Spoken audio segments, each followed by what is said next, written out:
ka duba duk halittar Allah ba halittar da Allah ya mata sura ta yi kyau kamar mutum. Yanzu ka kalle ka yanda Allah ya ka a tsaye da kafa guda biyu tsalo-tsalo. Kai ba batar kasa ba, kai ba nefa ba, ba kwamfuta ba, ba giris ake ma ba, ba alamin ba, ka fita a guje ka ci birki ka dawo, nawa ka ba Allah. Ko tirela ba ta kai mutum kwanawa.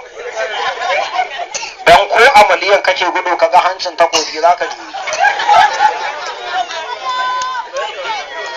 Ko kuma alam.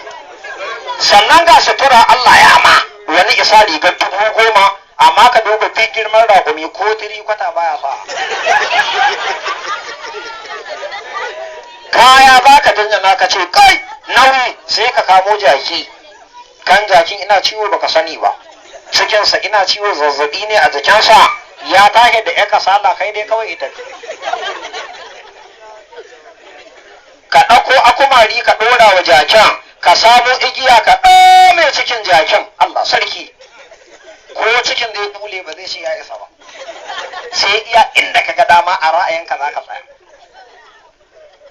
Ka ɗora mai kaya ka hau ka dinga dukansa, kuma duk jaki karfin mutum 30 ne da shi, ya fi ka karfi, ya fi ka rashin mutunci.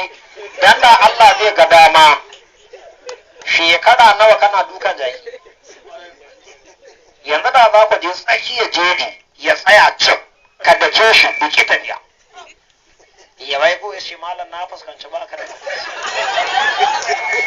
wallahi gudu ba.